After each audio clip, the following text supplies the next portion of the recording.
తయారైన తర్వాత నుంచి దాన్ని అమ్మే వరకు ఉండే క్రమం చలామణి క్రమం. ఈ క్రమంలో జరిగే దశలన్నీ చలామణి దశలు. చలామణి క్రమం అనేది సరుకు తయారైన తర్వాతే కాదు, సరుకు ఇంకా తయారవ్వక ముందు కూడా ఉంటుంది.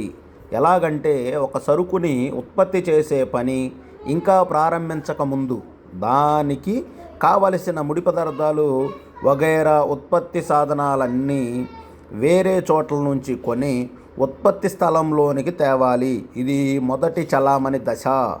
ఈ దశలో ఉత్పత్తి సాధనాలన్నీ ఉత్పత్తి స్థలంలోనికి వస్తాయి. తర్వాత అక్కడ కొత్త సరుకు తయారవుతుంది. తయారైన ఆ కొత్త సరుకుని అక్కడి నుంచి బయటకు తీసుకొని పోయి అమ్మాలి.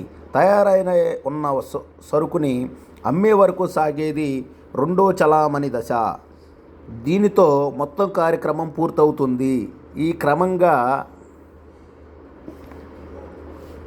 ఒక సరుకుకి సంబంధించి ఉత్పత్తి క్రమానికి ముందు వెనక కూడా చలామణి దశలు జరుగుతాయి.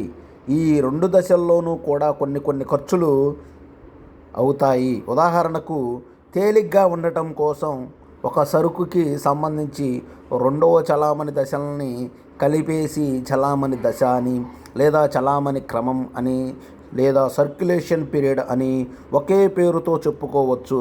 ఈ చలామణి పనుల కోసం అయ్యే ఖర్చులన్నీ చలామణి ఖర్చులు. ఇక్కడ మనం చెప్పుకున్న దాంట్లో ఒక సరుకుకి చలామణి ఖర్చులు ఎలా అవుతాయి, దాని యొక్క పరిస్థితులు ఏంటి అన్న దాని గురించి మనం చదువుకుంటూ ఉన్నాము.